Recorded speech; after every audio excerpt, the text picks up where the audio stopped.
The scissors closed, and a thick rope of Clara Whitmore's hair fell to the floorboards like something dead. She did not scream. She did not even flinch. She only watched her own name fall away lock by lock, while her stepmother's hand trembled with something that looked too much like pleasure. No one stopped it. No one in that house believed she mattered. But a black carriage was already turning up the road bearing a crest, and a man who was about to look at her closer than anyone ever had. If you believe the truth always finds its way home, subscribe and stay with me to the very end, and comment the city you're watching from, so I can see how far Clara's story travels. The scissors closed again. Clara Whitmore felt the cold edge of them brush the back of her neck, and she held herself still as a fence post, because she had learned a long time ago that flinching only made Eleanor Graves cut deeper. "Hold your head down," Eleanor said. "You'll make me slip, and then we'll both be sorry." "Yes, ma'am." "Don't ma'am me like you're some hired girl, though Lord knows you've earned the comparison." Another lock fell. It landed across Clara's bare forearm, soft and dark and warm, and she stared at it the way a person stares at a thing that used to belong to them. She was 19 years old. She had lived in this house her whole life, and she could not in that moment recall a single morning when her stepmother had ever once touched her with kindness. "You're crying," Eleanor said. "No, ma'am." "You are. I can see it in the glass. Stop it. Tears don't change a thing about your situation, child. They never have." Clara pressed her lips together until they ached. She would not give the woman the satisfaction. She'd given her too much already. 11 years of silence, 11 years of swallowing every word that ever tried to climb up out of her chest. "There," Eleanor said at last, stepping back. The scissors hung from her fingers. "Now you look like what you are."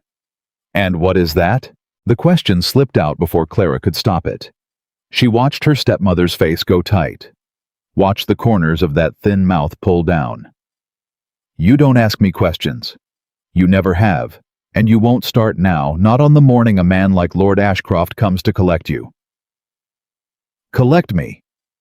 Clara's hands had gone cold. "Like a parcel. Like exactly that. You've no idea how fortunate you are.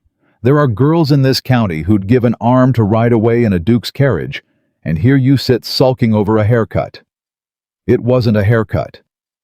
Don't. You shaved me, Eleanor. You shaved me down to nothing the very hour he was meant to arrive." The slap came fast. It cracked across Clara's cheek and snapped her head sideways, and the room rang with the sound of it, and still, Clara did not cry out. She only turned her face back slow and looked her stepmother dead in the eye. "You'll want to remember you did that," Clara said quietly. "Later, when somebody finally asks." Eleanor went pale, not red pale, and Clara saw at that flicker of something that wasn't anger at all, something closer to fear. "Nobody," Eleanor said, "is going to ask." But she was wrong, and they both heard the proof of it in the very next breath. The long, grinding crunch of iron-rimmed wheels coming up the summer-dry road, the snort of fine horses, the bark of a driver calling them to halt right out front of the Whitmore house.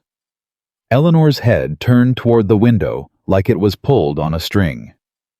"He's early," she whispered. "He's here," Clara said.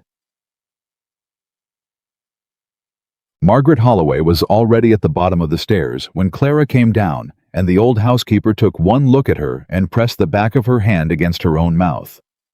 "Lord have mercy," Margaret breathed. "Child, what did she—" "Don't, Margaret. Your hair, you're beautiful. It's hair, it grows."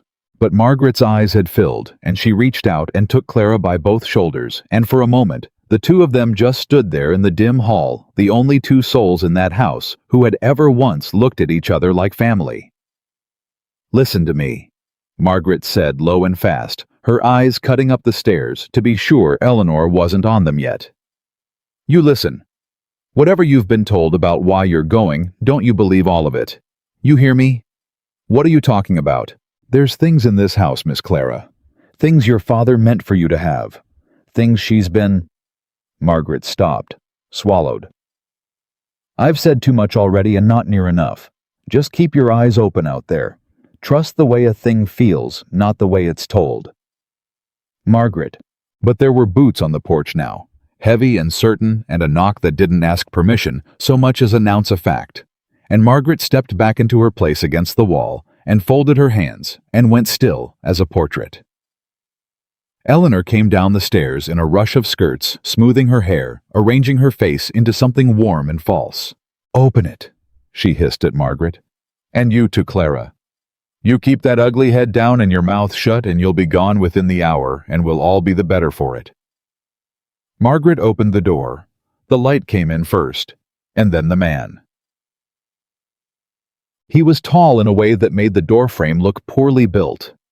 Dark coat dust on the shoulders, a hat he removed the instant he crossed the threshold, and that was the first thing Clara noticed about Lord Nathaniel Ashcroft, the most powerful man in 3 counties, a man she had never once laid eyes on. He took off his hat. In her house. For her. Eleanor swept forward. "My lord, you honor us. You'll forgive the disorder we'd expected you nearer to noon." "Mrs. Graves." He gave her a nod so brief it was almost an insult. His eyes were already moving past her. "Is this the girl?" "This is Clara, my late husband's daughter. As I wrote you, she's a quiet thing, simple in her ways but obedient, and she'll give you no—" "Mrs. Graves." Eleanor stopped. Lord Nathaniel was not looking at her at all anymore. He was looking at Clara, at the raw, uneven crop of her hair, at the red mark still rising on her cheek, at the dark lock of her own hair, she still without thinking clutched in one fist. His jaw moved. Once. "Who did that to your hair?" he said. The whole hall went silent. Clara lifted her chin. "My lord." "Your hair." His voice was very level, and somehow that was worse than shouting. "Somebody took a blade to it within the hour. The ends are fresh, and there's a mark on your face the shape of a woman's hand." His gaze slid slow and cold to Eleanor. "I'll ask once more and I'll have it answered. Who did that to you, miss?" Eleanor laughed a high, brittle sound. "My lord, you mustn't trouble yourself over a household matter. The girl had lice. It was a mercy, truly a kindness we couldn't very well send her to your fine estate carrying." "I didn't ask you, ma'am." The words dropped like stones. Eleanor's mouth closed, and Clara. Clara stood in the wreck of that hallway, with 11 years of silence pressing on the back of her teeth, and she looked at this stranger who had taken off his hat for her, and she made a choice that would unmake everything. "She did it," Clara said. "Clara. She did it this morning, with the sewing scissors. She told me it was so I'd look like what I am." Clara's voice did not shake. She was almost surprised by that. "I expect she's right. I expect I do." Lord Nathaniel was quiet a long moment. "And what is it she says you are?" he asked. "A burden, my lord. A girl nobody'll miss." Something moved behind his eyes, then fast there and gone like a hawk's shadow crossing a field. He turned the brim of his hat once in his hands. "Mrs. Graves," he said without looking at her, "you'll wait in the parlor." "My lord, surely you don't mean to—" "I mean for you to wait in the parlor." Now he did look at her, and whatever Eleanor saw in his face sent her backing away a full step. "Before I say something out here in the open, that I'd sooner say where the help can't carry it to town." Eleanor went, stiff-backed, white-lipped. But she went, and Clara watched her stepmother retreat for the first time in her entire life. And the feeling that opened up in her chest was so strange and so enormous, she didn't have a name for it. Then it was just the two of them in the hall. The Duke and the shorn girl, and old Margaret pressed silent against the wall. "Miss Whitmore." He said her name carefully, like it was something that might break. "I've come a long way to fetch you, and I'd like before we go a step further to be square with you about the why of it. Will you sit?" "I'd rather stand, my lord, if it's all the same." "It's all the same." The corner of his mouth moved almost. "Stand then. You've earned the right to your feet." He did not tell her everything. Clara understood that even then, that this man was choosing his words the way a man crosses thin ice, testing each one before he set his weight on it. But he told her this: "Your father and I were known to one another. Lord Nathaniel said. "Captain William Whitmore. You'll have been told he died of a fever." "Yes, my lord. 2 winters back." "Do you recall the day they told you?" Clara frowned. Yes. Eleanor came to my room. She'd already had the house put in mourning by the time I—" She stopped. "Why do you ask me that?" "Because a fever takes a man slow," he said. "It gives a daughter time to sit at the bed, time to say a thing or two. And it strikes me curious, miss, that you weren't given any of that time. That the news came to you already finished, like a letter sealed before you could read it." The cold was back in Clara's hands. "What are you saying?" "I'm saying I knew your father a great deal better than your stepmother would care for you to know. And I'm saying that a little under a year ago your father wrote me a letter." He drew it, then folded worn soft at the creases carried clearly a long time. "He asked me a favor, miss. The last thing he ever asked of any living soul near as I can tell. And I have spent 6 months trying to make good on it and getting every door in this county shut in my face because a certain party did not want you found." Clara stared at the letter. She did not reach for it.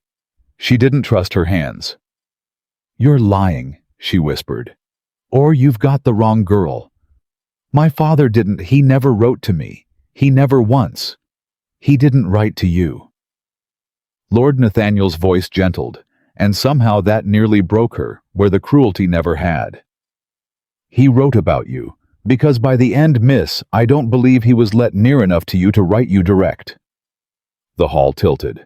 Clara put her hand on the newel post. "Margaret," she said.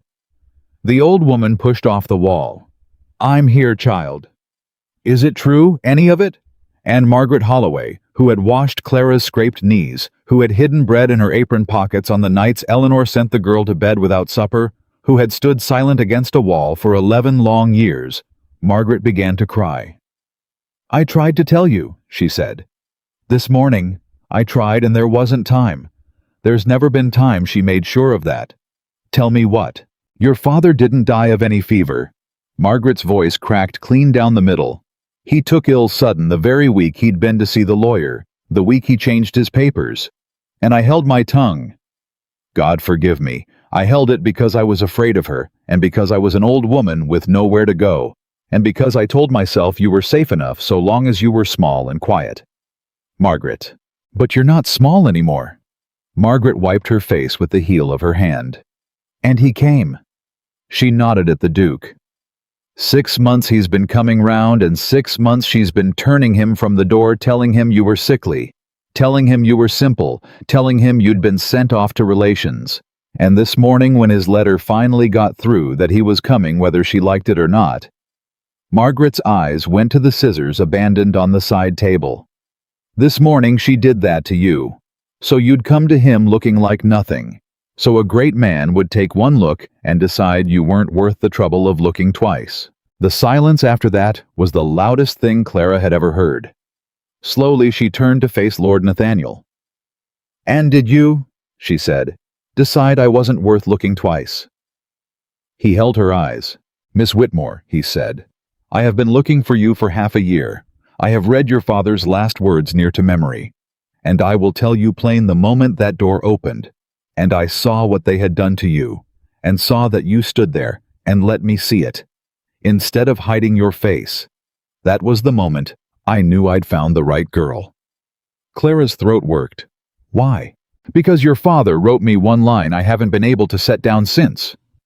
He looked at the letter in his hand, but did not open it. He didn't need to.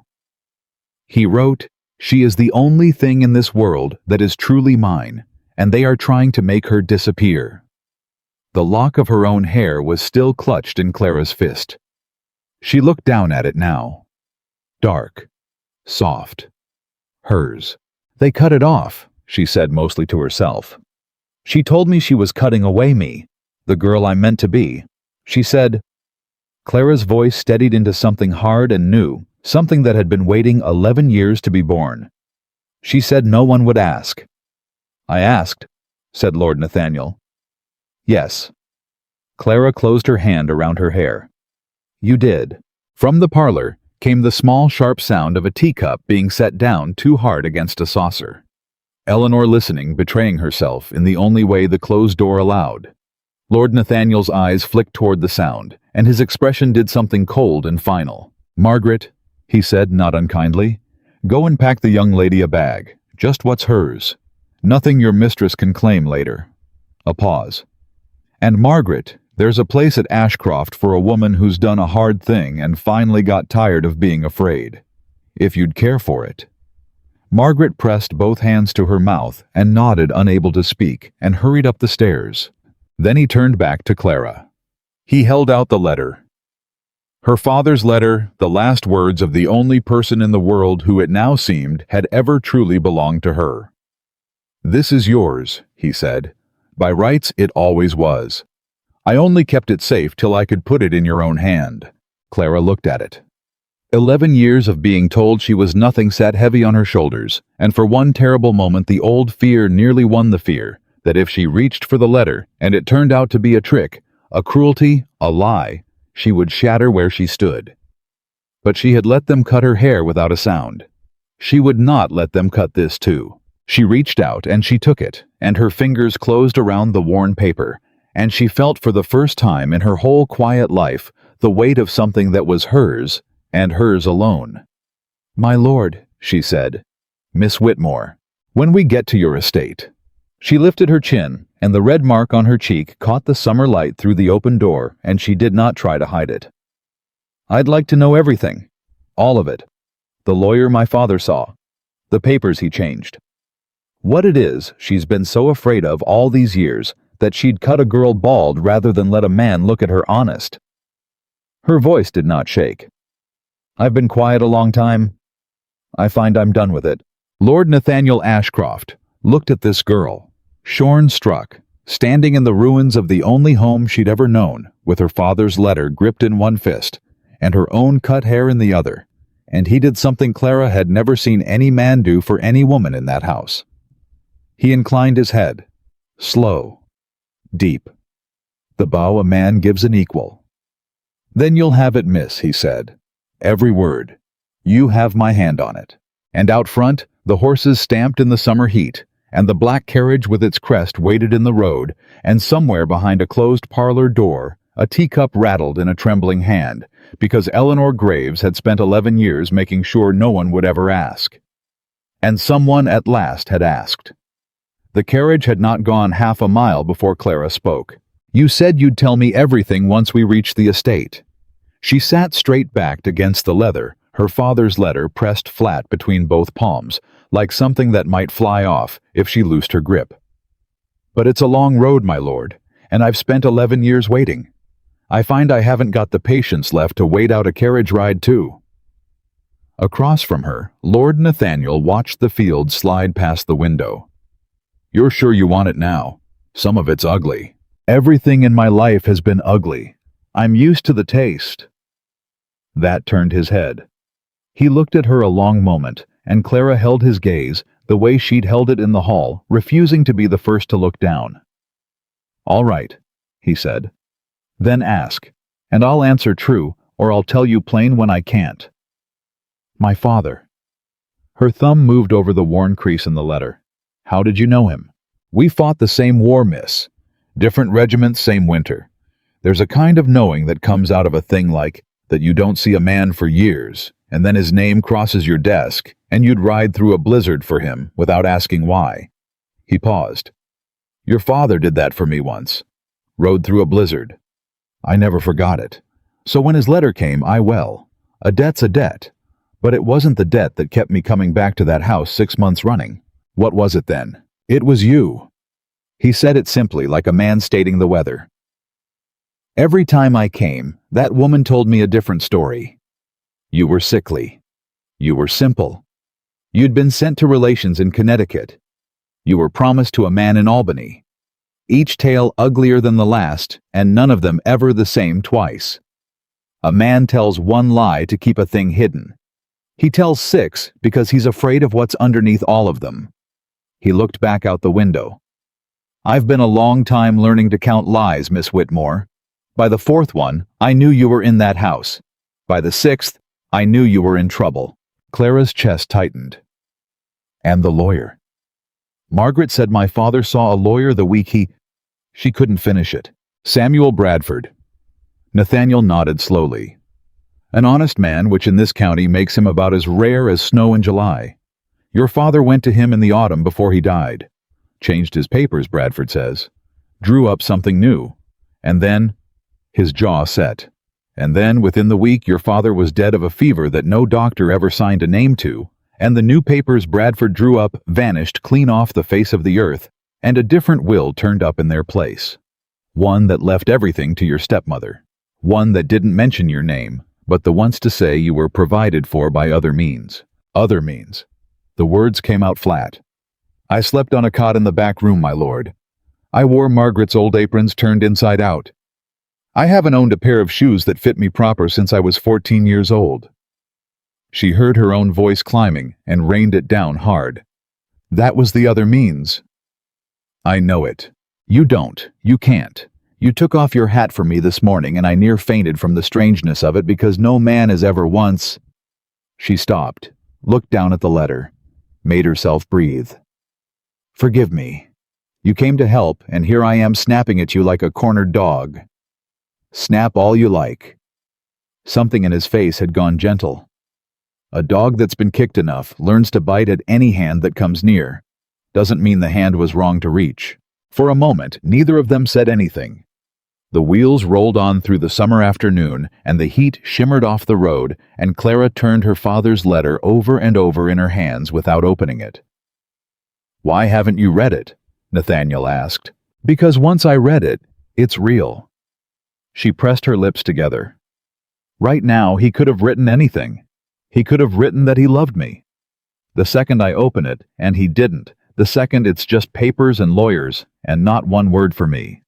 Her voice broke clean in half, and she hated it. Hated the crack. Hated that this stranger heard it. I've gone 19 years not knowing if my own father loved me. I'd like one more hour of not knowing the worst. Nathaniel was quiet a long while. He loved you, he said finally. You can't. I can. Because the letter he wrote me wasn't about the estate, miss.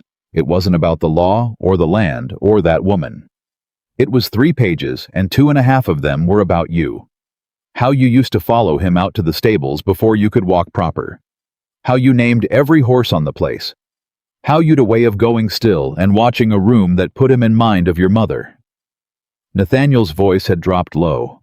A man dying of poison doesn't spend his last strength writing about how his little girl named the horses. Not unless she's the only thing he's got left worth saving.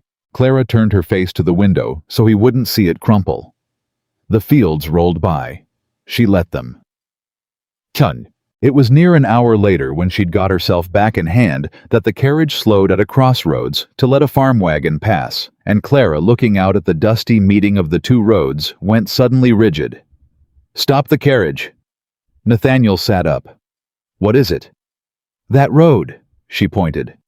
The one bending east past the broken fence. I know that road. It's the old county road, runs back toward the Hartley place. The white house with the green shutters. Her breath had gone shallow. I've been there. When I was small. Before my mother before.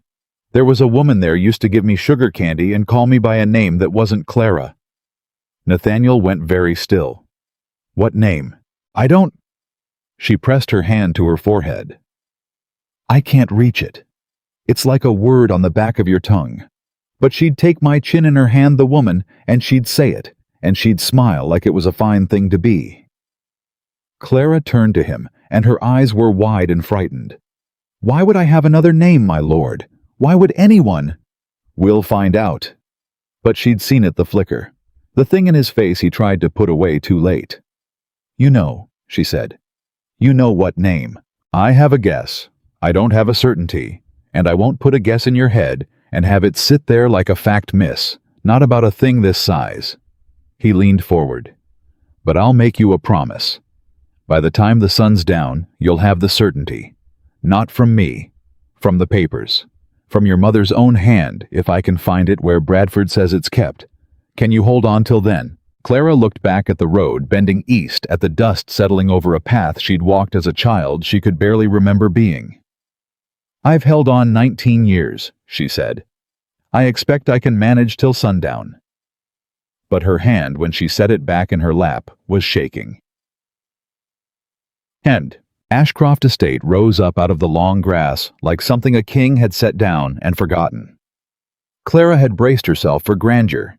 She had not braced herself for the silence of it, the way the great house sat quiet and watchful, the way the staff moved through it, like they'd learned long ago not to make a sound. A woman met them at the door. Older, gray-haired, sharp-eyed, with a ring of keys at her waist that marked her the keeper of the place. "My lord." The woman's eyes went to Clara and to Clara's shorn head, and the woman's mouth tightened, but not in disgust, in something more like recognition. "This'll be her, then." "Mrs. Pruitt." "Yes, Miss Whitmore's to have the East Rooms and—" "The East Rooms." Mrs. Pruitt's eyebrows climbed. "My lord, the East Rooms is—" "I know whose they were." His voice left no room. "She's to have them. See, she's fed. See, she's let rest. And Mrs. Pruitt—" He stepped close and dropped his voice, but Clara had spent 11 years learning to hear things she wasn't meant to. "Send to town for Bradford, tonight. Tell him it's the Whitmore matter, and tell him it's finally come to a head." Mrs. Pruitt's face changed. "She's the one. The girl he's been—" "She's the one." The housekeeper looked at Clara again, and this time there was nothing tight about her face at all.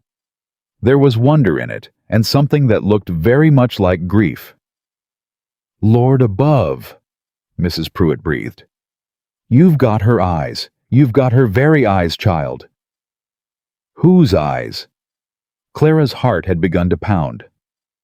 "Whose eyes have I got, ma'am?" But Mrs. Pruitt had already pressed her lips shut and dropped a curtsy and turned to bark orders down the hall, and Clara was left standing in the great cold entryway with that question hanging unanswered in the air, sharper than any blade her stepmother had ever held.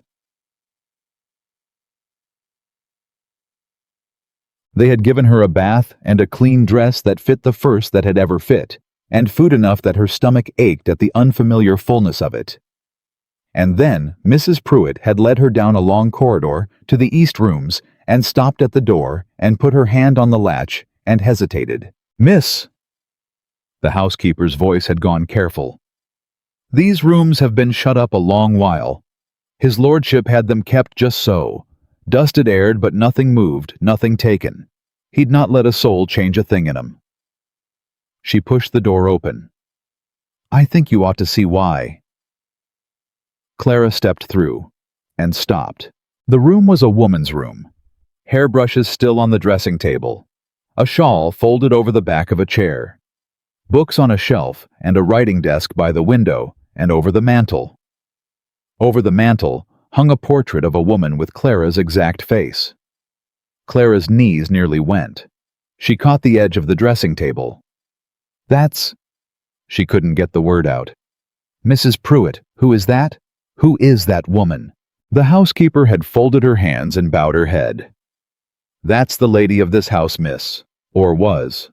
Lady Ashcroft's sister that married out and was lost to us a long hard while ago. We called her Miss Eliza when she was a girl here." Her voice trembled.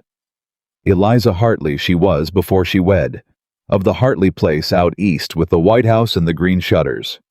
The room spun. The Hartley place, the White House, the green shutters, the woman who'd taken her chin and smiled and called her by a name that wasn't Clara. "Her sister," Clara whispered. "You said Lady Ashcroft's sister. Then Lord Nathaniel's mother and this woman were sisters, miss. Aye." Mrs. Pruitt lifted her head.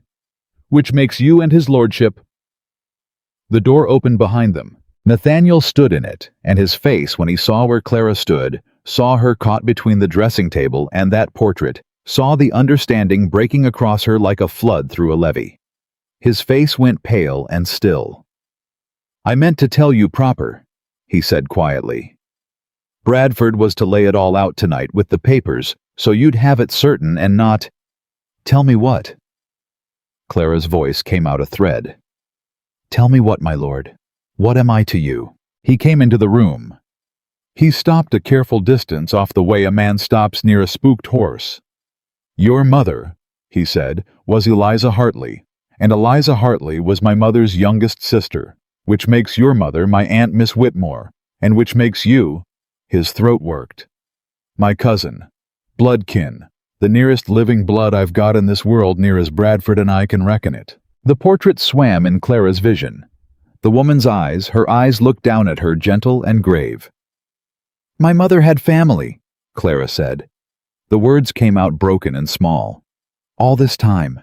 All these years she made me believe I had no one in the world who'd come if I called. And I had. You had us." Nathaniel's voice was rough now. "You had a whole side of a family that loved your mother, and lost her, and spent years not knowing what had become of her girl. We knew Eliza married a soldier. We knew she'd a daughter. And then the letters stopped, and we were told by that woman, by Eleanor Graves, who married your father after Eliza died. We were told the child had died too. Of a fever." His hands had closed into fists. "She told my mother you were dead, Clara. My mother went to her grave grieving a niece who was alive the whole time, scrubbing floors not 40 miles distant." Clara sat down hard on the edge of the bed. Her mother's bed. The room tilted and held. Why? It was the only word she had left. Why would she do it? What did she gain telling that lie, keeping me small, cutting my hair off this very morning? What did Eleanor Graves ever stand to gain from making sure no one in the world knew I— Money. Nathaniel said it flat. The Hartley inheritance. Your mother's portion never went to your father. It was held in trust. For her child. For you. If you were dead, it reverted. If you were alive, but lost, unfound, unclaimed. He met her eyes. It stayed in the keeping of whoever held your father's estate, which with that forged will was Eleanor Graves. She's been drawing on your mother's money for 11 years, Clara, living on it, and every year you stayed hidden and silent and convinced you were nobody was another year she kept it. The pieces fell into place in Clara's mind, one after another, terrible and clean. The cot in the back room, the inside-out aprons, the shoes that never fit. Not poverty, performance. A girl kept deliberately poor, so that no one would ever look at her twice and ask why a pauper had a dead mother with a fortune in trust. She didn't keep me poor because we were poor, Clara said slowly. She kept me poor so I'd believe I was nothing, so I'd never think to ask. Yes, so I'd never stand in front of a man like you and let him see my face. So when you came to the door, I'd hide it. The way she's trained me to hide it my whole life. Clara looked up, and something had changed in her eyes. The fear was still there, but underneath it now, something harder was rising, something with a spine. And this morning when she knew you were coming, whether she liked it or not, she cut my hair off so I'd look like a beggar girl and you'd turn around in the road. Yes, and instead you asked who did it. Yes. Clara stood up off the bed. She walked to the portrait. She looked up into her mother's grave, gentle, familiar face. The face she'd been told all her life she'd no right to, the face that had named horses and followed a soldier out to the stables before she could walk. What was the name? She said. The one the woman at the White House called me. You said you'd a guess. Nathaniel came to stand beside her, both of them looking up at Eliza Hartley. Your mother named you for her own mother, he said. It's in the church record at the Hartley parish. Bradford found it. You were christened Eliza Margaret Whitmore. After your mother and after the grandmother who'd have doted on you. His voice dropped. Clara was a name your stepmother gave you. After Eliza died, and your father wasn't well after, and Eleanor stepped in, and somewhere in there, the girl called Eliza became a girl called Clara, and the second name was buried with the first. Clara Eliza stood very still. She took my name, she said. She took your name. My mother named me, and that woman took it off me and put another in its place 11 years before she ever took the scissors to my hair. Her hands had begun to tremble again, but it was not fear now. She's been cutting me away my whole life. This morning was only the first time anyone was there to see. She turned from the portrait. She looked at Nathaniel, her cousin, her blood. The first family she'd known she had since she was a child, too small to remember the White House with the green shutters. "When does the lawyer come?" she said. "Bradford within the hour. He's riding hard." "Good." Her chin came up. The shorn head, the bare neck, the bruise still faintly green on her cheek. None of it made her look small now. It made her look like a woman who had finally run out of reasons to be quiet. "Because I want to hear every word he has. I want to know about the will my father changed, and the one she forged in its place, and the trust and the money she's been drinking down for 11 years. I want to know what the law allows." Her voice did not shake at all now. "And then I want to know how I take it back." Nathaniel looked at her for a long moment. Then slow. The corner of his mouth lifted the first real warmth she'd seen break across that careful face. "Spoken," he said, like a Hartley. A knock came at the door below, sharp, urgent, the knock of a man who'd ridden hard and arrived with news that wouldn't wait. Mrs. Pruitt's voice rose up the stairs, and a man's answered it, and Clara heard her own father's lawyer's name spoken in the great hall for the first time in her life. She looked at the letter still clutched in her hand. Her father's last words. 2.5 pages about a girl who named the horses. She did not open it yet, but her thumb broke the seal, the brittle old wax cracking clean under her nail, and she held it there sealed but opened on the edge of knowing. "Eliza," she said softly, trying the name in her own mouth for the first time, tasting it. Eliza Margaret Whitmore. It fit. God help her. It fit like the dress that finally fit, like the first full meal, like a hand taking off its hat at a door that had never once been opened in kindness. She tucked the letter against her heart, lifted her shorn head, and went down the stairs to meet the man who held the truth in a leather case, and to begin at last the taking back of everything that had ever been cut away from her. Samuel Bradford was a small man with ink-stained fingers, and the kind of eyes that had spent 40 years reading other people's lies upside down across a desk. He stood when Clara came down the stairs, and he kept standing, and he did not say a word for a long moment, just looked at her, the way Mrs. Pruitt had looked at her, the way a man looks at a ghost he'd half stopped believing in. "Miss Whitmore," he said at last. His voice cracked on it. "I have carried your name in a leather case for the better part of 2 years. I had near given up hope of ever saying it to your face. Then say it to my face now, Mr. Bradford. All of it." Clara crossed the hall and sat herself down at the great table, straight-backed hands folded over her father's letter. "His lordship tells me you drew up papers for my father the autumn before he died. I'd like to know what was in them." Bradford glanced at Nathaniel. Nathaniel nodded. The lawyer set his leather case on the table, worked the brass clasp with hands that were not quite steady, and drew out a sheaf of documents bound in faded ribbon. "Your father came to me," Bradford began, "on the 3rd of October in considerable agitation. He'd been ill, not gravely, not yet, but ill enough to start a man thinking about his accounts and his arrangements. And he told me he'd come to a hard realization." The lawyer's mouth thinned. "He told me he believed his wife meant you harm." The hall went quiet. "Go on," Clara said. "He didn't say poisoned. I'll be honest with you, miss, I thought him fretful, a sick man's fancy. But he was certain of one thing, and he made me certain of it too, and that was this, that your mother's fortune, the Hartley Trust, was being misdirected. That Eleanor had got herself named in places she'd no right to be named, and that if anything were to happen to him, you would be left with nothing in a house with a woman who profited by your disappearance." Bradford untied the ribbon. "So we drew up new papers. We named you sole heir to your father's estate. We restored the Hartley Trust to you direct with myself, as trustee beyond Eleanor's reach, and we wrote in your father's own hand a sworn statement that his wife had attempted to conceal your mother's family from you." He laid the document flat. "He signed it. I witnessed it.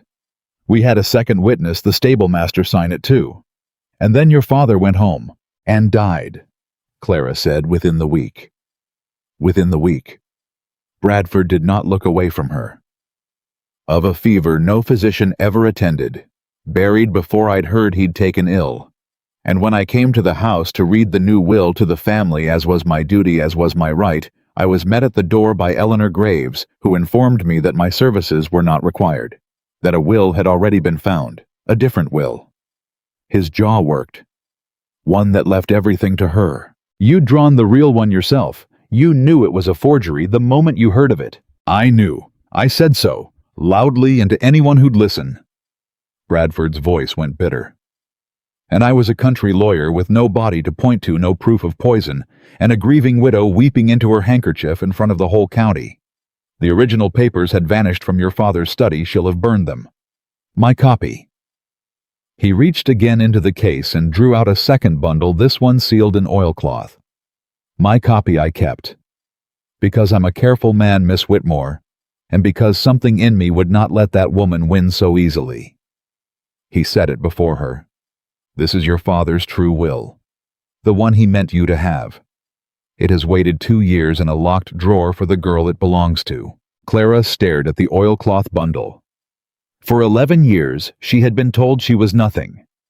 For 2 of those years, the proof that she was everything had been sitting in a lawyer's drawer 40 miles away, waiting for someone to ask. Open it, she said. Read it to me. I want to hear my father's words read aloud in a house that's glad to hear them.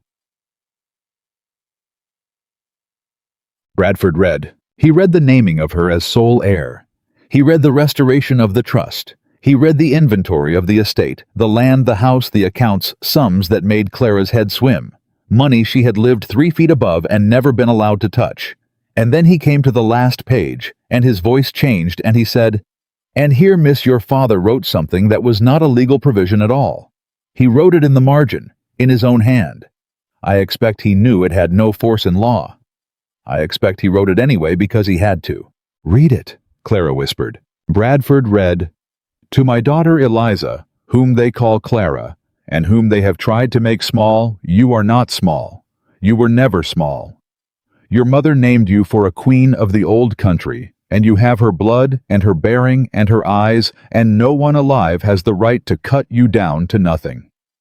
If you are reading this, then I am gone, and I am sorry I could not protect you longer. But I have set the truth down where it cannot be burned. Find it. Claim it. Be who she made you, your father who loved you to the last." The hall was silent but for the sound of Clara not quite managing to keep from crying. She put her hand over her mouth, her shorn head bowed, and for the first time since the scissors had closed that morning, for the first time perhaps since she was a child, small enough to be taken to the White House with the green shutters, Eliza. Margaret Whitmore wept not for what had been done to her, but for the man who had tried dying to undo it. Nathaniel started toward her. She put up a hand to stop him, not unkindly, but firm, and he stopped. "No," she said through the tears. "Don't comfort me. If you comfort me, I'll fall apart, and I haven't got the time. Let me cry, and then let me work." She wept for the space of a minute. No more. Then she wiped her face with the heel of her hand. Margaret's gesture, the housekeeper's gesture, the one bit of mothering she'd ever been allowed, and she lifted her head, and her eyes were red, but they were dry, and they were hard. "Mr. Bradford, the true will exists, the forged will exists. What stands between them and me?" Bradford set down the papers. "Proof, miss. That's what stands. I've the true will, but she'll say it's the forgery, and hers is the truth. It comes down to which a court believes, and a court in this county—" He hesitated. "A court in this county knows Eleanor Graves," Nathaniel finished grimly. "She spent 11 years in your money-making friends of every magistrate and minister from here to the coast. She gives to the church. She hosts the county dinners. She's wept her widow's tears in front of every man who'd sit in judgment of her." He turned to Clara. "It's not enough to be right. We have to be able to prove it past the goodwill she's bought. And that means we need more than 2 wills and a lawyer's word. Then we'll get more." Clara stood. She began to pace short, fast steps, the steps of a mind moving faster than the body could hold. "The forged will. Who witnessed it? There'll be names on it." Bradford blinked. "There, yes. 2 witnesses. A man called Coley who does odd work for her and—" He frowned, pulling the memory up. "And a woman. A maid she dismissed not long after, turned off without a character. I always thought it strange." Clara stopped pacing. "A maid she dismissed," she repeated slowly. "Right after the maid signed a will. Turned off so she'd leave the county. So no one could ever ask her what she'd really witnessed." Clara turned to Nathaniel, and her eyes had lit with something fierce. Find that maid. If Eleanor threw her out without a character, that woman's got no love for her and no money to be bought with. She might be the one person in the world who'd tell the truth about that signature for spite alone. Bradford was staring at her. "That," he said slowly, "is exactly the thread I'd have pulled myself miss." "Exactly." He looked at Nathaniel. "She's got it. She's got the whole shape of it in 5 minutes that took me 2 years to—" "She's a Hartley," Nathaniel said, and there was pride in it. "And a Whitmore. Her father read lies upside down across a card table for sport. She comes by it honest." "The maid's name," Clara pressed. "Bradford, do you have it?" "I'd have it in my records at the office. I can ride for it tonight." He was already gathering his papers, the weariness gone out of him, replaced by a sharp and hungry energy. "If she's still in the county, if she'll talk, if—" A sound stopped him. It came from the hall door, the great front door of Ashcroft, which had been shut against the summer dusk. A pounding. 3 hard blows of a fist, and then a voice, a woman's voice, raised and shrill and absolutely furious. "Open this door, I know she's here. I know what he's done. The thief riding off with my ward like a open this door." Clara went cold to the bone. She knew that voice. She'd been flinching from that voice her whole life. "It's her," she whispered.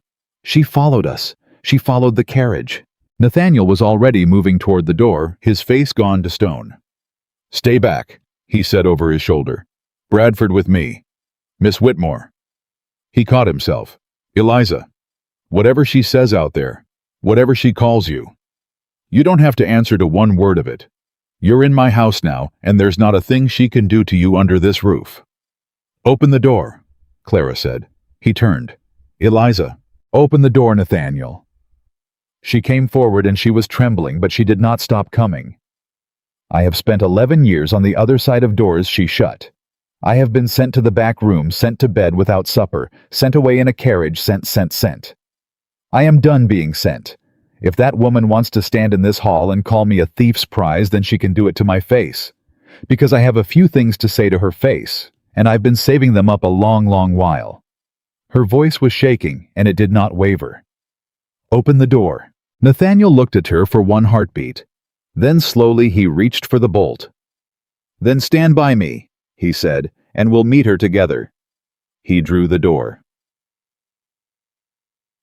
Eleanor Graves swept in on a gust of summer wind, and she had dressed for war, black silk jet beads, the grieving widow finery she wore like armor. Her face was white with fury. Behind her stood the man, Coley hat in hands, looking like he wished he were anywhere else on earth. "There you are." Eleanor's eyes found Clara and fixed on her like a hawk on a hare. "There you are, you ungrateful little—" She caught herself, smoothed her face, remembered her audience. "My lord, I'll have my ward returned to me this instant. You've no right at all to ride off with a girl in my keeping, and I'll have the law on you for it, duke or no duke. Will you?" Nathaniel did not raise his voice. He did not need to. "And which law would that be?" "Mrs. Graves, the law of guardianship." "Then we'll want to see the papers that grant you guardianship. Bradford here is a lawyer.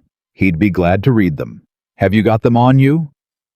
Eleanor's eyes flicked to Bradford, and for the first time, something uncertain crossed her face. "I don't carry my private papers about the county like a peddler," she said. "But they exist. They're in order. Everything is in order." "Is it?" Clara took a step forward. Eleanor's gaze snapped to her and her lip curled. "And you. Look at you.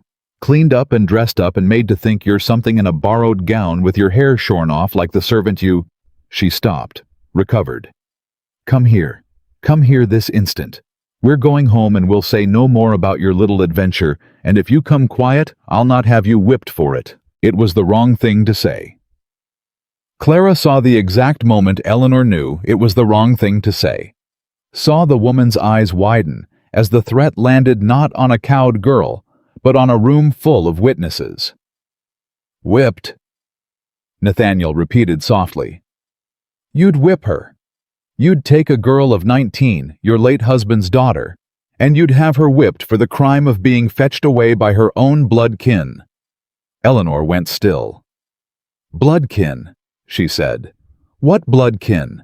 The girl has no—" "The girl," said Clara, "is Eliza Margaret Whitmore, daughter of Eliza Hartley, niece of the late Lady Ashcroft, cousin to the man standing beside me."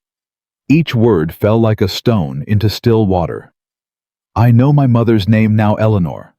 I know the house with the green shutters. I know the woman who used to take my chin in her hand and call me by the name you spent 11 years burying." Clara's voice rose steady and terrible. "I know about the trust. I know what my mother left me. I know what you've been living on. And I know—" she pulled in a breath. "I know my father did not die of any fever." The hall went so quiet Clara could hear the candles guttering.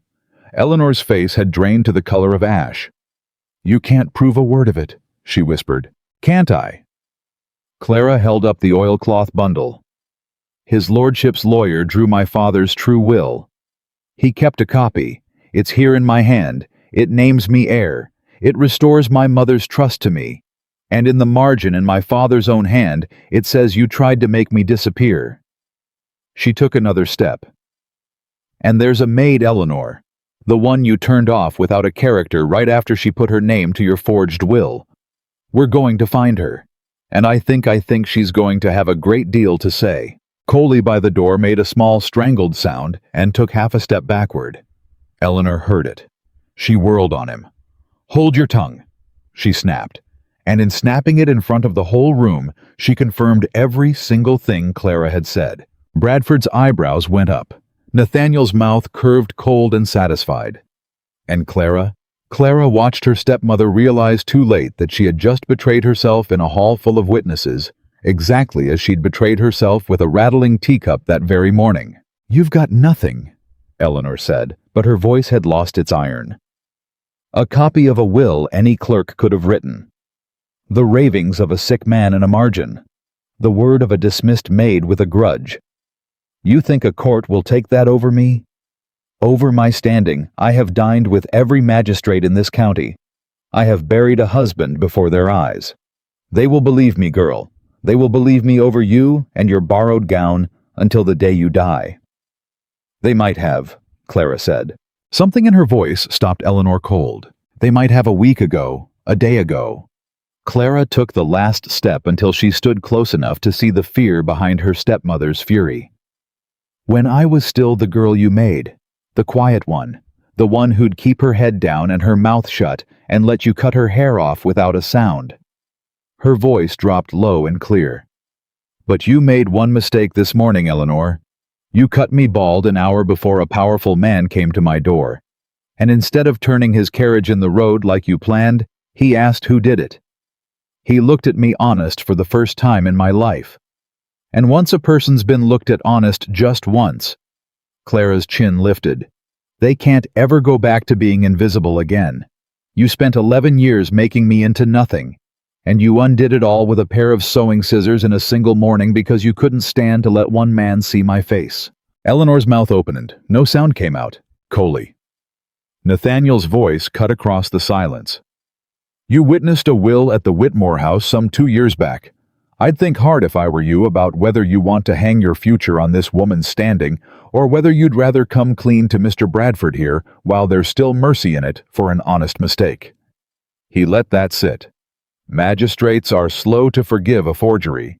They're a sight quicker to forgive a man who told the truth before he had to. Coley looked at Eleanor. He looked at the Duke. He looked at the lawyer with the oilcloth bundle and the open leather case, and at the shorn girl who'd named every name and known every secret, and the calculation moved across his dull face, slow but sure. "My lord," he said hoarsely, if If a man was to tell what he knew about the night the papers was signed, and who told him what to write, his Adam's apple bobbed. Would that man be looked after, kept from the worst of it? Coley! Eleanor's shriek tore the air. You miserable gutless! You say one word, and I'll see you ruined. I'll see you in the gutter. That man would be looked after, Nathaniel said calmly, talking straight over her, as if she weren't there at all. I'd see to it myself. Coley swallowed. He looked one last time at the woman who'd paid him, and then he looked away from her for good. Then I'll tell it, he said. All of it. The real will weren't found in no study. She had me fetch a man from the city, a man who wrote a fair hand, and he copied the captain's signature off an old letter, and— Stop! Eleanor's voice broke entirely now, climbing toward something unhinged. Stop talking. Stop. None of you have any. But it was already done. It was already out in the air in front of a lawyer and a duke and the shorn-headed heir to everything she'd stolen. Clara watched the woman who had ruled her whole life come apart at the seams, right there in the great hall of Ashcroft, undone not by an army or a court, but by a frightened odd-job man, finally choosing the truth. Eleanor turned on Clara, and her face had gone past fury into something wild and hateful and afraid. Your father, she spat, was a weak, sentimental fool who loved a dead woman more than the living one he married. And your mother, your precious Eliza, was no better a flighty thing who thought herself a queen because her people had a little land. I gave that man a real wife, a capable wife, and all he could do dying was scratch your name in a margin like you were the only thing that ever— Her voice cracked. I made you. Do you hear me? Everything you are, every quiet, obedient bone in your body I made. And I could have unmade you just as easy any day of these 11 years if I'd— But you didn't. Clara's voice was very quiet now, and somehow that stopped Eleanor more surely than a shout. You could have, you're right. You could have done worse than the back room and the scissors. And some nights I lay on that cot and wondered why you didn't.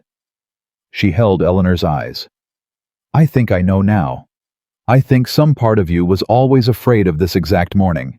Afraid that one day someone would knock on the door and look at me honest, and you'd lose everything.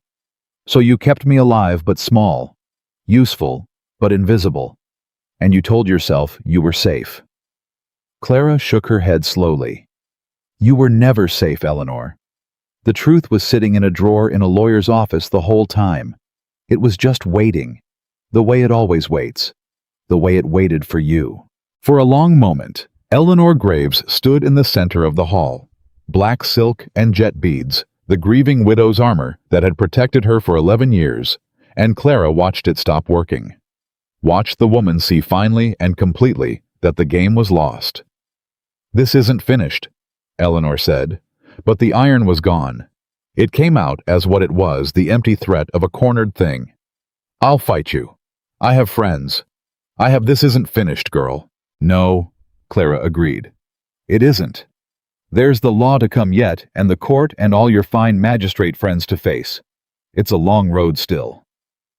She drew a breath, and she felt her father's letter against her heart, and she felt her mother's eyes watching from the portrait 2 floors up, and she felt for the first time in her whole life entirely unafraid of the woman in front of her. But it's finished between us, Eleanor. You don't own me anymore. You never owned me. You only convinced me you did. She turned her shorn head toward Bradford. Mr. Bradford, take Coley's statement tonight while he's willing. Find the maid. Begin whatever must be begun. With pleasure, miss. Bradford was already opening his case. Nathaniel. She looked at her cousin. Will you have someone see Mrs. Graves out? She's done in this house.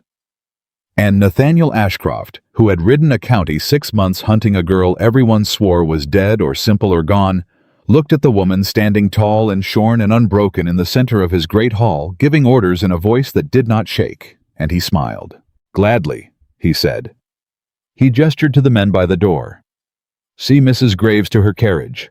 Mind she takes nothing on her way out that doesn't belong to her. A beat. Though I expect that won't leave her carrying much. They came for Eleanor then.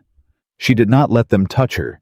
She pulled herself up, black silk rustling, and she walked to the door under her own power, with the last shreds of her dignity gathered around her like a tattered cloak. But at the threshold, she stopped. She turned. And she looked back at Clara one final time, and whatever she saw in that shorn-headed girl who would not bow made her face twist with a hatred so pure it was almost grief. "You'll find," Eleanor said low, "that having a thing and keeping it are two different matters. I had it 11 years, girl. Let's see how long you last." And then she was gone out into the summer dark, and the great door of Ashcroft swung shut behind her. Clara stood in the sudden quiet. Her knees, which had held her up so well through all of it, chose that moment to remember they were only knees, and she put a hand on the table to steady herself. Nathaniel was beside her at once. "Sit," he said. "You've earned it now. It's done." "It's not done." But she let him guide her into a chair. "She'll fight. You heard her. She has friends she has standing. She has 11 years of weeping in front of the right men. Coley could change his mind by morning. The maid could be 100 miles gone, or dead, or bought. There's a hard road yet, Nathaniel. She's right about that, if nothing else." Clara pressed her father's letter flat against the table, both hands over it, and looked up at her cousin with eyes that were exhausted and bright and absolutely resolved. "Having a thing and keeping it are two different matters, so we'd best make sure I keep it." Bradford, packing Coley off toward a side room to take his statement, paused at the threshold. "Miss Whitmore," he said, "in 40 years of law, I've seen a great many people handed the truth. Most of them only want to weep over it, or hide from it, or hand it to someone else to carry." He inclined his head to her, the way Nathaniel had bowed that morning, slow, deep, the respect given an equal. "You're the first I've met who took it up like a tool and asked what work it could do. Your father would be proud, your mother prouder still." He went out to take the confession that would begin to dismantle Eleanor Graves's whole stolen life, and Clara Whitmore, Eliza Margaret. Whitmore sat in the great hall of her mother's family, her father's last words beneath her hands, and her own cut hair growing back one slow day at a time, and understood that the morning's scissors had cut away the last of the girl who kept her head down. What was left was a woman who had asked how to take it back, and meant to. Coley's confession filled 4 pages by the time Bradford was done with him, and the lawyer carried it out of Ashcroft that night, like a man carrying fire in his bare hands. But morning brought the first hard truth of the road ahead, and it came in the shape of a rider, a boy from the village, breathless with a note that Mrs. Pruitt brought to the breakfast table with a face gone grim. "From Mr. Bradford, my lord. He said it couldn't wait." Nathaniel broke the seal, read, and Clara watched his jaw tighten by degrees until it might have been cut from stone. "What is it?" she said. "Tell me plain. We agreed no protecting me from the truth." He set the note down. Coley's recanted. The bread went to ash in Clara's mouth. "What?" Sometime in the night, he sent word to the magistrate that his statement was got out of him under duress, that I threatened him, that the confession's worthless. Nathaniel's hand had closed slowly into a fist on the tablecloth. Eleanor reached him, or paid him, or frightened him worse than I could comfort him. Either way, the one man who saw the forgery done has just unsaid every word of it. Clara pushed back from the table. She did not weep. She had wept her allotment in the hall the night before, and she'd meant what she said about not having the time. All right, then Coley was never going to be enough on his own. We knew that. A bought witness who recants is a bought witness. It cuts both ways. The maid Nathaniel, the dismissed maid. She's the one with no reason to lie and every reason to talk. Has Bradford found her? He's looking. Nathaniel rose too. But Clara, if Eleanor got to Coley overnight, she knows that maid's the next thread. She'll be looking too, and she's got 11 years and your mother's money to look with. The two facts sat between them, cold and plain. Whoever found the maid first would decide what the maid said, and Eleanor had the head start. "Then we don't sit here," Clara said. "What's her name? The maid." Bradford's gone to his records for it. He'll send word by noon. Noon's too slow. Clara was already moving toward the door. Mrs. Pruitt, you've lived in this county your whole life. A girl turned off without a character from the Whitmore house 2 years back. Young, sent away sudden. Would you know her? Would the kitchen know her? Servants talk, ma'am, more than their masters ever credit. Somebody fed that girl a meal on her way out of the county. Somebody always does. Mrs. Pruitt blinked, and then slowly something kindled in her sharp old eyes. There was a girl, she said. Came through here looking for work near 2 years gone. We'd nothing to give her, his lordship being away, but cook gave her a hot dinner and a bed in the barn for a night the way you do. She frowned, reaching back. Pretty thing, dark-haired. Cried into her soup and wouldn't say why. Said she'd been turned off from a fine house for a thing she didn't do, and she'd a name like Bess. Bessie Carter, I think it was. Said she was bound for her sisters at the mill towns up the river, having nowhere else on God's earth to go. Clara turned to Nathaniel, and her whole face had changed. The mill towns up the river, she said. 2 years ago, with a sister. She gripped the back of the nearest chair. Nathaniel, that's a place. That's a direction. That's more than Eleanor has, if all she's got is a name, and her own bad memory of a maid she barely looked at. We can find her first. We, he said. We. Clara met his eyes and dared him to argue it. You're not leaving me here to pace a hallway while other people decide my life. I have done 11 years of that. The mill towns are a day's hard ride. We go this morning, both of us. They went, and the ride up the river road taught Clara things about her cousin that 2 days under his roof had not. He was easy in the saddle in a way that spoke of a man who'd spent more of his life outdoors than in for all his title.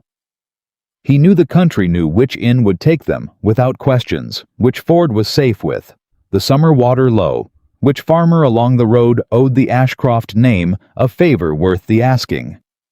And when they stopped to water the horses at noon, and Clara, who had not been on a horse since she was a child, who ached in every joint and would have died before admitting it finally swayed in the saddle, he was off his own mount, and at her stirrup, before she'd half begun to fall. I'm fine, she said. You're gray as ash, and you've not complained once in 5 hours, which means you're 3 hours past fine. He helped her down, and his hands were careful, and he did not make a thing of it. Sit. Eat. The maid'll keep another hour. You won't if you fall off and crack your head. She sat. She ate. And watching him tend the horses, she said, Why are you doing this? He glanced up. Doing what? This. All of it. The 6 months of riding to that house. The lawyer. The riding now. She turned the bread in her hands. You said a debt to my father, but a debt's paid by fetching the girl and handing her a will. You've gone a sight further than that. You're risking your standing your name a court fight with a woman who's bought half the magistrates in the county, for a cousin you'd never met 3 days ago. She looked at him steady. Men don't do that for a debt. So I'll ask you plain the way we agreed to be plain with each other. Why? Nathaniel was quiet a long moment, working a burr out of his horse's mane. My mother, he said finally, grieved her sister every day of her life. Eliza was the bright one, she always said. The brave one. The one who'd marry for love against the whole family's wishes and never once look back sorry. He didn't look at Clara. When the word came that Eliza's child had died, my mother, something went out of her. The last living piece of her sister gone. She kept a portrait of you, you know. A little one, a miniature painted when you were a baby. She kept it by her bed till the day she died, and she'd look at it and say, That's all that's left of my Eliza, and the Lord saw fit to take her too. His hands went still in the horse's mane. She died believing that. Believing you were in the ground, and you were 40 miles off the whole time sleeping on a cot being told you were nothing. He turned and his eyes were wet, and he did not try to hide it. So no, Clara, it's not a debt. It's that my mother went to her grave grieving a lie, and I can't give her back the years she spent weeping over a child that lived. But I can do this. I can make sure that lie doesn't get to win. I can make sure the girl she mourned gets to stand up in the daylight as exactly who she was born to be. His voice roughened. That's worth my standing. It's worth a good deal more than that. Clara looked at this man, her blood, her family, the only family she had left, and something in her chest that had been clenched tight for 11 years, loosened by a fraction. She'd have liked me, Clara said quietly. Your mother. You think she'd have loved you on sight? He said it without hesitation. You've got Eliza's eyes and Eliza's spine. She'd have wept and laughed at once and never let you out of her arms. He swung back up into his saddle. Come on, let's go find Bessie Carter and put paid to the woman who stole all those years from both of you. They found her at dusk in the third mill town they tried in a boarding house that smelled of lye and wet wool. Bessie Carter was thin and worn beyond her years with a baby on her hip and the wariness of a woman who'd learned that strangers at the door rarely brought good news. When Nathaniel gave his name and rank, she went white and clutched the child closer and tried to shut the door. It was Clara who stopped it, not with her foot, but with a single sentence. Mrs. Carter, my name is Eliza Whitmore. Captain William Whitmore was my father, and I believe you were turned out of his house for a thing you didn't do. The door stopped moving. Bessie Carter stared at Clara through the gap.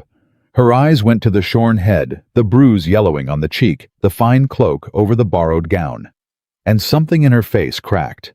You're the daughter, she whispered. The poor little daughter she kept in the back room. Lord above, you got out. You actually got out. I got out, and I've come a long way to ask you what you saw. May we come in? She let them in.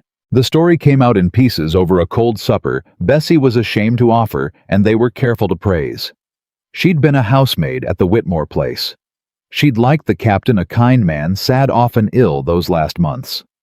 And one night near the end, Mrs. Graves had called her into the study where a stranger sat at the captain's desk, with the captain's papers spread out before him, copying an old letter pinned at his elbow for the hand of it.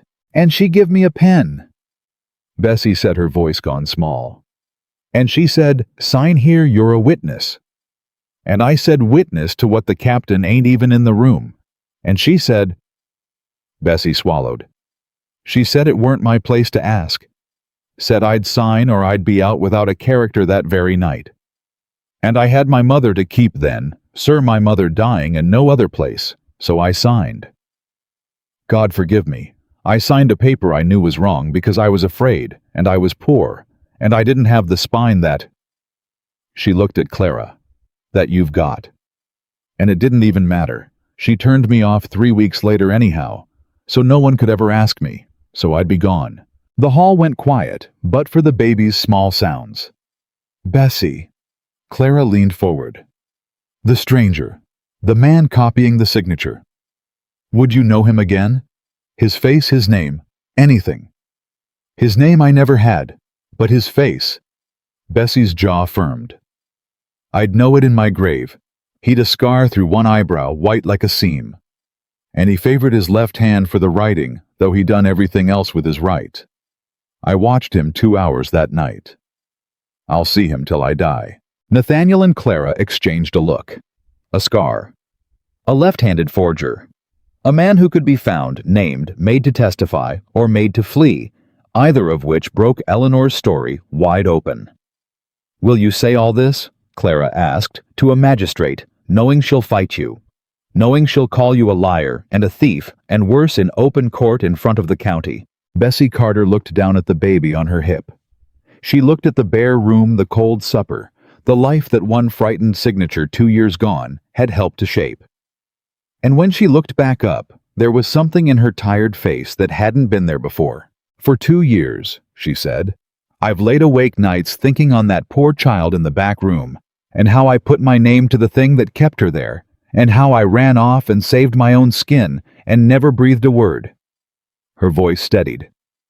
If that child's grown into the woman sitting at my table, and she has, I can see she has, then yes, miss, I'll say it. I'll say it to a magistrate. I'll say it to the governor. I'll say it to the Almighty himself. It's 2 years past time I said it. A tear cut down her thin cheek. Let her do her worst to me. I've been afraid of that woman long enough.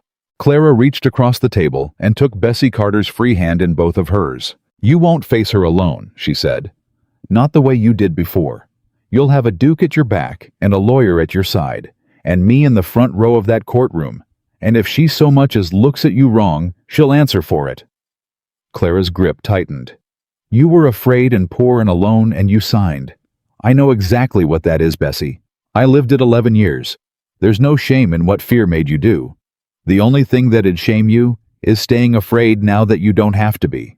Bessie Carter wept then, but they were not the tears of a beaten woman. And when Nathaniel offered quietly a place at Ashcroft for her and the child work and wages, and a roof that Eleanor Graves could never reach, she wept harder, and she said yes. And the last loose thread of Eleanor's whole stolen scheme drew tight and sure into Clara's hand. They rode back the next day with Bessie's sworn statement in Nathaniel's saddlebag, and the description of a scarred left-handed forger that Bradford could chase to ground. And for 3 days, it seemed the tide had turned for good. Then it turned back. Bradford came to Ashcroft on the 4th evening, and his face told the tale before his mouth did. She's struck first, he said, dropping into a chair without waiting to be asked, gray with exhaustion. Eleanor, she's gone to the magistrate Holloway, the senior man, the one's dined at her table 100 times, and she's filed against you, Miss Whitmore. Against his lordship. The charge is abduction and theft. She says the Duke rode to her house and carried off her lawful ward and a quantity of her property, and she's got Coley swearing the will's hers, and the Duke threatened him, and she's got 2 magistrates already nodding along because they've eaten her dinners for a decade. He scrubbed a hand down his face. There's to be a hearing, 6 days hence. And if it goes against us, if Holloway believes her, then it's not your inheritance at stake anymore, miss. It's your liberty. And his lordship's name. She's turned the whole thing on its head. She's made herself the victim, and us the thieves. The room went very still. Clara felt the old cold creep back into her hands, the cold of every time a door had shut, every time the world had sided with Eleanor over the quiet girl in the back room. For 11 years, the woman had won every contest by being believed. And here she was doing it again with magistrates and dinners and a widow's practiced tears. 6 days, Clara said, 6 days. And against her, we have Bessie's statement, the true will. The description of a forger we haven't yet found. And Coley, who'll say whatever the last person to threaten him told him to say. Clara laid it out cold and clear. It's not enough. Not against a room full of men who've eaten her bread. Bessie's word against Coley's the true will against the forged, and the magistrate inclined to her before we open our mouths. She looked at Bradford. Tell me I'm wrong. Bradford did not tell her she was wrong. Nathaniel had risen, was pacing now, his face dark. Then we find the forger before the hearing. 6 days. The scar the left hand, Bradford, you've contacts in the city men who'd know a copyist who does dishonest work. 6 days to find one man in a city of thousands who's likely been paid to vanish, who Eleanor's surely warned by now. Bradford shook his head. It's a thin chance, my lord. I'll chase it. But I'll not lie to you and call it likely. And Clara, listening, felt something shift in her mind, the same shift she'd felt in the hall, when she'd thought of the maid, the same cold, clear click of a mind that had spent 11 years learning to find the one loose stone in a wall that looked solid. We don't need to find the forger, she said slowly. Both men turned. We don't need to find him. She stood. We need Eleanor to think we already have. She doesn't know we haven't got him. All she knows is Bessie's seen his face can describe him scar and hand and all. She doesn't know whether Bradford's run him down in the city this past week or not. Clara's eyes had lit with that fierce, fast light. Eleanor's whole life is built on getting ahead of the truth, on finding the loose thread before anyone else and cutting it. So we let her believe the forger's found. We let it reach her careful by a route she trusts that the man who copied my father's signature is in Bradford's keeping and will testify at the hearing. A grim smile touched her mouth. And then we watch what she does, because a guilty woman who thinks her forger's about to talk doesn't sit still, gentlemen. She moves. She tries to reach him, to silence him, to pay him off, or run him off.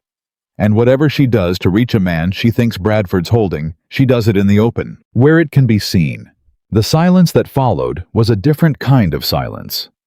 Bradford sat forward slowly. "You'd bait her," he said. "Make her act on a man who isn't there, and catch her in the acting." "She's spent 11 years catching me in the acting," Clara said, "watching for the moment I'd slip. I learned the game from the best teacher in the county. Time she learned how it feels from the other side." She turned to Nathaniel. "It's a gamble. If she doesn't move, we've lost nothing. We're no worse off than we are now. But if she does, if she sends money or a man or a letter to silence a forger she thinks is about to break, then we've got her reaching to commit a second crime to cover the first. And not all the dinners in the county will explain that away." Nathaniel looked at her for a long moment. Then he crossed the room and he took her shorn head between his two hands the way a man might bless someone, and he laughed a low, astonished, admiring laugh. "Eliza Margaret Whitmore," he said. "My mother would have worshipped you." He let her go. "All right, we bait her. How do we get the word to her by a route she'll trust?" And Clara's smile went cold and sure. "The same way she always got her lies into my head," she said. "Through someone she's certain is loyal to her. Coley." She looked between the two men. He recanted. He went back to her. Which means she trusts him again, or trusts him enough. "So we let Coley overhear that the forger's been found, and will testify. We let him carry it to her like the good little dog he is. And we let Eleanor Graves do the one thing she's never once failed to do in all the years I've known her." Clara's voice dropped. "Reach for the scissors. Reach to cut the thread, and cut her own throat doing it." The fire popped in the grate. Outside, the summer night lay heavy and warm over Ashcroft, and somewhere across the county in a house she'd bought with a dead woman's money, Eleanor Graves was sharpening her own case for a hearing 6 days off. Never dreaming that the quiet girl she'd spent 11 years making small had just learned to set a trap and had baited it with the one thing Eleanor could never resist: the chance to make a problem disappear. The bait was set on a Tuesday, and it was the simplest thing in the world. Bradford let it slip in the village tavern loud enough to be carried that the forger had been run to ground in the city, a copyist with a scar through his eyebrow and a left hand that betrayed him taken into keeping and willing to testify in exchange for mercy. He said it within earshot of two men he knew to be Eleanor's ears, and then he rode back to Ashcroft, and they waited. They did not wait long.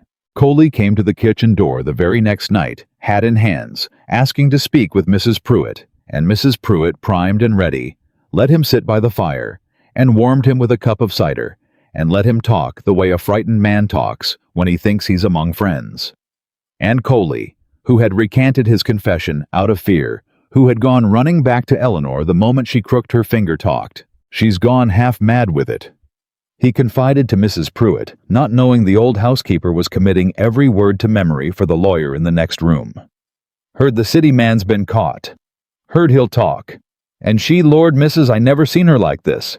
She's writing letters and burning 'em half wrote. She sent me to the city this very morning with a purse. Told me find the man, pay him, tell him there's twice as much if he forgets that scarred face of his, and says he never copied no signature in his life." He shook his head. "I told her I didn't know where they was keeping him. She slapped me, said find out or don't come back." In the next room, Bradford's pen scratched silently across the page. "And did you go?" Mrs. Pruitt asked, gentle as milk. "Started to. Lost my nerve. Came here instead." Coley stared into the fire. "I'm tired, missus. I'm tired clean through. I done a wrong thing 2 years gone, and I've been doing wrong things to cover it ever since. And they just keep getting bigger. The will. Then lying to the magistrate.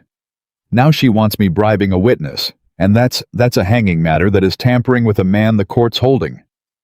I'm a poor man, but I'm not a fool. She'll let me swing for it and weep at my funeral and never lose a night's sleep." And Clara, listening at the door, heard the exact moment the trap finished closing, not with a snap, but with a tired man's confession by a kitchen fire. She stepped into the room. Coley shot to his feet, knocking the cider over. Miss Whitmore, I—" "Sit down, Coley." She said it without anger. "I'm not here to shout at you. I've had enough shouting for one lifetime, most of it aimed at me." She pulled a chair across and sat down facing him close the way no fine lady was ever supposed to sit with an odd job man. "I'm here to give you a choice. The same choice Bessie Carter got. The same one I got the morning his lordship asked who cut my hair." She leaned in. "You can keep being afraid. You can carry that purse to the city and try to bribe a witness and spend the rest of your life one slip from the gallows dancing to Eleanor's tune. Or you can be done. Tonight. You can tell the whole truth one time to a magistrate with the law's mercy on offer for a man who comes clean, and then you never have to be afraid of that woman again as long as you live." Coley's hands were shaking. "She'll ruin me." "She's already ruined you. She's the one ruined you 2 years back, the night she put a pen in your hand. You've just been too scared to see who did it." Clara's voice was steady and low. "I spent 11 years thinking I was nothing because she told me so. Took a stranger asking one honest question to show me she'd been lying the whole time. So let me ask you one honest question, Coley." She held his eyes. "Do you want to be the man who finally told the truth? Or the man who died still doing her dirty work?" The fire popped. Coley looked at the spilled cider and the shorn-headed girl and the long, bleak years stretching out behind him and ahead. "Get the lawyer," he said hoarsely. "I'll tell it. The will, the recant, the purse she give me tonight, all of it. And this time, I'll not unsay it. This time I'll sign it knowing what it's for." His voice broke. "Should have done it the first time. I'm sorry, miss. For my part in it. For all those years you—" "I know." Clara stood, and she put one hand briefly on his shoulder, the touch of someone who knew precisely what it cost a frightened person to stop being afraid. "Bradford. He's ready." And Eleanor Graves, 40 miles off, sat up half the night, waiting for word that her purse had reached the forger, never knowing that the man she'd sent to silence a witness had instead just become the witness that would bury her. The hearing was held in the county courthouse on a hot, bright morning, and all the county came. They came because a duke was involved, and a stolen inheritance, and a widow's accusation of abduction. But mostly, they came because word had gone round. The way word does that the quiet, dead daughter of Captain Whitmore had turned up alive and shorn, and was about to stand in open court against the woman who'd buried her. It was better than a play. The benches filled, the doorway packed, and at the front, in widow's black and jet, sat Eleanor Graves, pale and composed. Her case laid out, her magistrate friends on the bench, certain that one more performance of grief would carry the day as every performance had carried it for 11 years. She had not reckoned on Clara. Eliza Margaret Whitmore came into that courtroom in a gown of deep gray, simple and fine, her shorn head bare to the whole county and held high. She had refused a bonnet. She had refused anything that might hide what had been done to her. "Let them see it," she'd told Nathaniel that morning.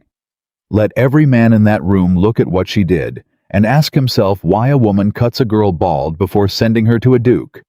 The hair tells the story before I open my mouth." And it did. A murmur moved through the benches when she entered. Men who'd come to gawk at a curiosity found themselves looking instead at a shorn, straight-backed young woman with a bruise barely faded on her cheek, and the murmur was not the sound of mockery. It was the sound of a county beginning for the first time to wonder. Magistrate Holloway called the matter to order. Eleanor's man spoke first, the abduction, the theft, the duke who'd ridden roughshod over a grieving widow's rights and carried off her lawful ward. Coley was meant to testify to the will. Eleanor sat with her handkerchief ready and her eyes already glistening, the picture of a wronged woman. And then Bradford rose and the morning turned. "Your Honors," he said, "before Mrs. Graves's witness Coley is called, I'd ask the court to hear that Coley has come forward of his own will 2 nights past to recant his recantation and confess the whole matter freely. I have his sworn statement here, and I have more." He laid the pages before the bench. "I have a second sworn statement from one Bessie Carter, who witnessed the forgery of Captain Whitmore's signature with her own eyes. I have the true will of Captain Whitmore drawn by my own hand, naming his daughter Eliza sole heir. And I have—" He paused and let it land. The testimony of what Mrs. Graves did 2 nights ago, upon hearing the forger had been found. She sent a man with a purse to bribe a witness in the court's keeping. The man she sent is Coley. He'll swear to it. The purse is here untouched as he turned it over to me rather than carry out the crime. The courtroom erupted. Holloway hammered for order, but the damage was done. The words "bribe a witness" had gone through the benches like fire through dry grass, and men who had eaten Eleanor's dinners for a decade were turning to look at her now with the first cold doubt. Eleanor was on her feet. Lies. Every word that man is a known liar. He's recanted once already. He'll say anything the Duke pays him to. Then explain the purse, Mrs. Graves. Clara's voice cut clean across the room.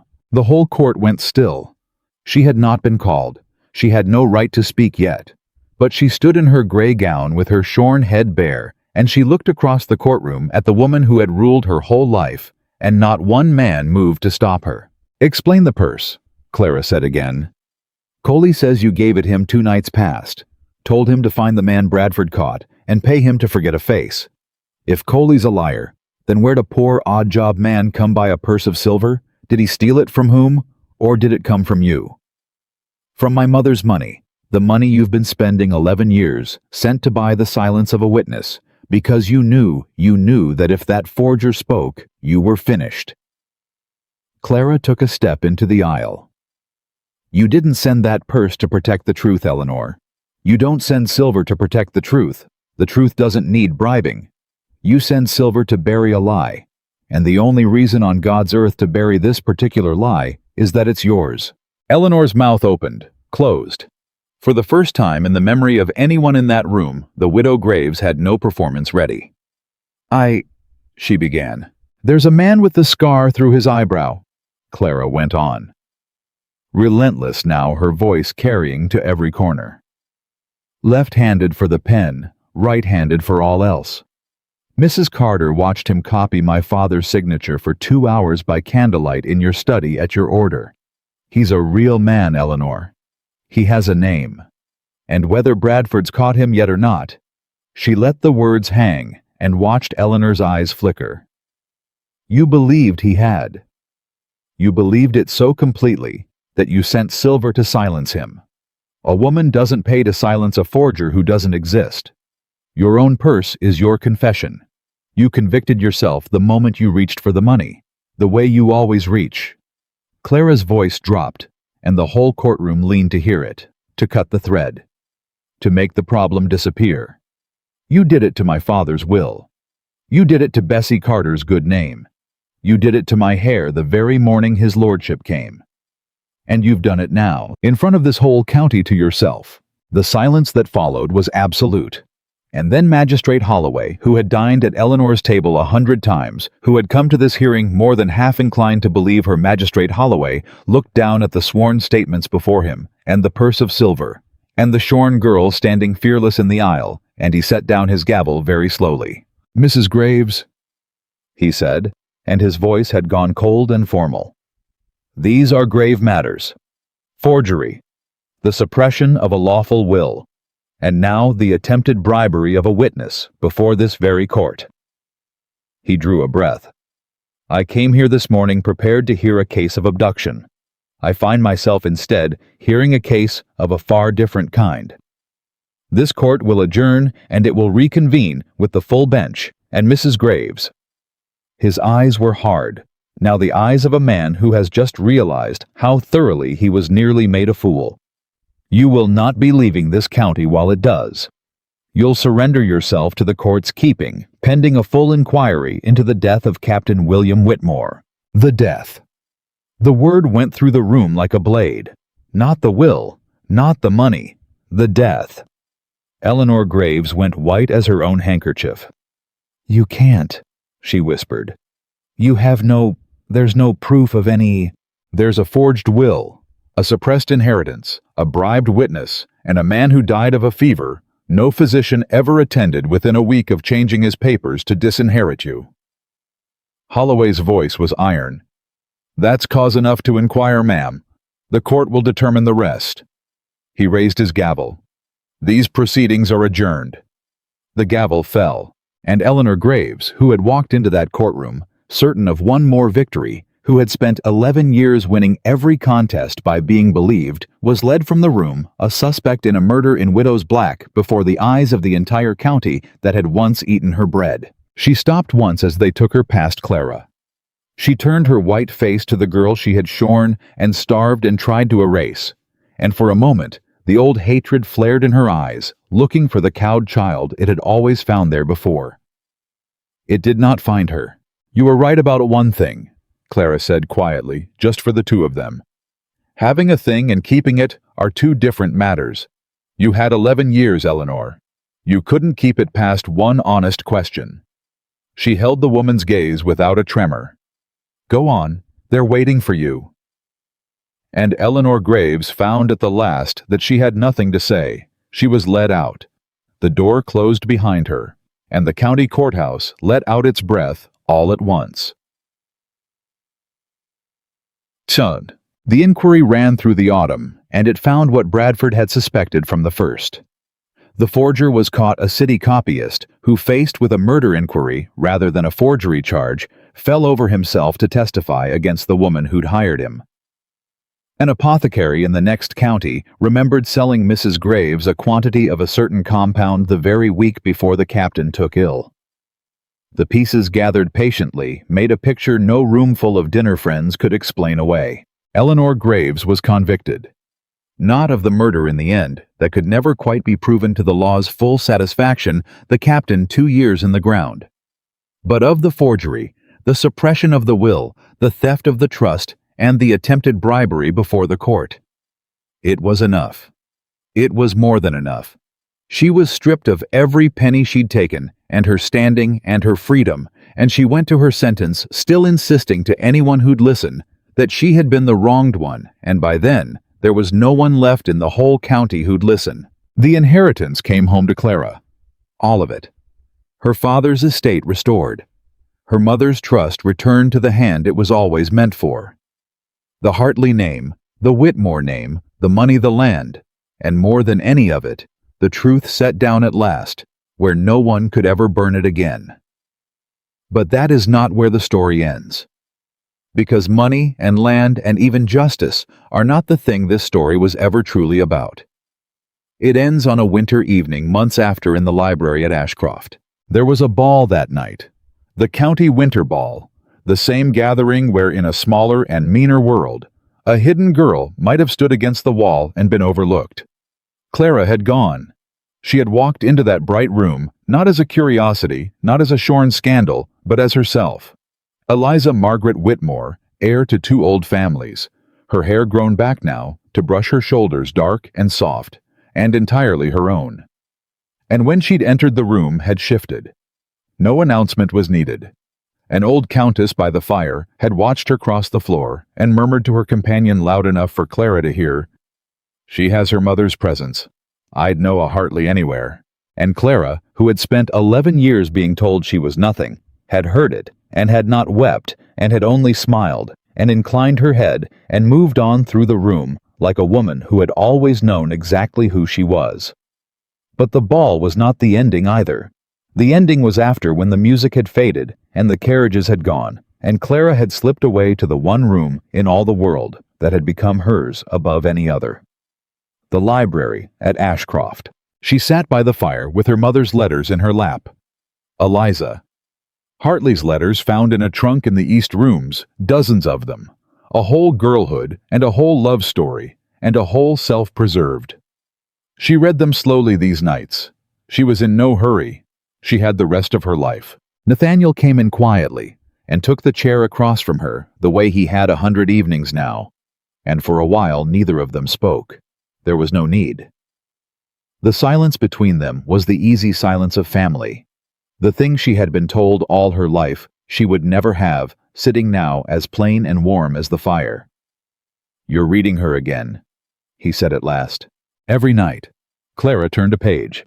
She was funny. "Did you know that my mother? Everyone tells me she was brave and bright and married for love, but no one told me she was funny. There's a letter here about your mother getting her dress caught in a carriage door at a wedding, and Eliza's account of it is—" Clara laughed softly. "I've read it 4 times and I laugh every time. I'm getting to know her, Nathaniel. After 19 years of an empty space where she should have been, I'm finally getting to know my own mother. 1 letter at a time." Nathaniel watched her in the firelight. "She'd be proud of you," he said. "Past proud. There aren't words for what she'd be." Clara was quiet a moment. Then she set the letter down in her lap and looked at him. "Do you know what I keep coming back to?" she said. "Through all of it. The will, the trial, the inquiry, every long cold mile of it." She turned her hands over in her lap. "Not the money. I thought it'd be the money I dreamed about, money plenty on that cot in the back room. But it isn't. What I keep coming back to is the morning she cut my hair." Her fingers rose unconsciously to brush the dark strands at her shoulder. "She did it to make me invisible. To send me to you looking like nothing, so you'd turn your carriage in the road. She'd made me small for 11 years, and that morning she meant to finish it, to cut away the very last of me, so no one would ever look twice." Clara's eyes met his. "And instead, you looked. You looked harder. You took off your hat in that wretched house and you asked, 'Who did it?' And that one question, Nathaniel. That one question undid 11 years. It told me, after a lifetime of being told otherwise, that I was a person someone might trouble to ask about." Nathaniel's throat moved. "I only asked what any decent man would have—" "No." Clara shook her head, gentle but certain. "No, that's the thing. Decent men had passed me by my whole life.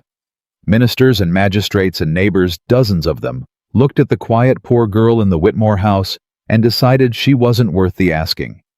You were the first who didn't." She drew a breath. "I used to think she hid me because I was weak, because I was a burden, a shameful thing a girl best kept out of sight. That's what she taught me to believe, and I believed it down to my bones." Her voice steadied, and something luminous came into it. "But that wasn't it at all. She didn't hide me because I was nothing. She hid me because I was everything. Because the moment anyone looked at me honest, the whole house of lies came down. I wasn't kept in the dark because I was worthless. I was kept in the dark because I was the most dangerous thing in that woman's whole world, the truth she couldn't afford to have seen." Nathaniel leaned forward. "And now I've been seen." Clara smiled, slow and sure, the smile of a woman entirely at peace with who she is. "And a person who's been truly seen, even once they can't be made small again. Not ever.